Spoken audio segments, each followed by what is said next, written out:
Now, Russia and Ukraine continue to exchange heavy fire along the front lines, even as questions about possible peace talks remain unresolved. Russian President Vladimir Putin has now said he sees no reason to meet Zelensky, casting further doubt over any immediate diplomatic breakthrough. Our next report gives you more details. Take a look.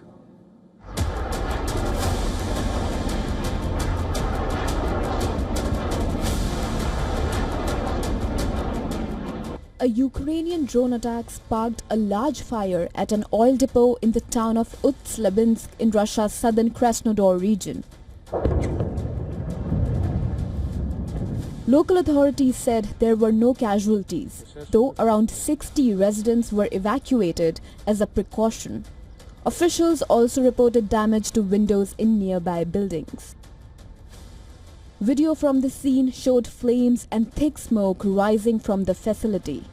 The footage was geolocated to the area using landmarks and satellite imagery, while thermal activity was detected in the vicinity on June 6th. The attacks come as Russia and Ukraine continue to trade strikes across multiple fronts. Moscow claimed its forces carried out a series of long-range precision strikes over the past week and said more than 3,000 Ukrainian drones had been shot down. Russia also said its troops had taken control of additional settlements in the Donetsk and Zaporizhia directions.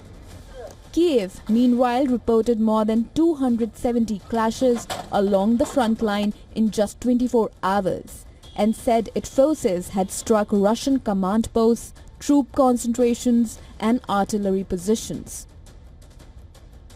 Russian President Vladimir Putin said he currently sees no reason to hold face-to-face talks with Ukrainian President Volodymyr Zelensky. Putin dismissed a recent open letter from Zelensky proposing direct talks, saying parts of it were rude and suggesting it was not a sincere attempt to arrange a meeting. Now, to the main point.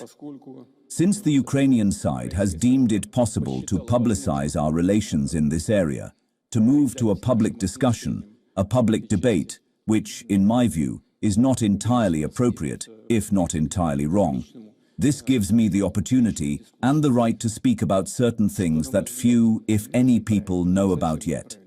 What am I talking about? And this is serious, without any irony, without any jokes. While Putin maintained that Russian forces continue to advance on the battlefield, he said peace proposals put forward by US President Donald Trump could help end the conflict if Ukraine is prepared to compromise. Well, perhaps reliable guarantors are always useful, but I don't quite understand why the US administration and President Trump are being denied such a role. They want to receive weapons from the US, but for some reason, they don't want to see the US administration and President Trump as guarantors. This raises questions. For now, however, the war shows few signs of slowing, with both sides continuing to rely on drones, missiles, and long-range strikes as the conflict enters another phase of intensified escalation.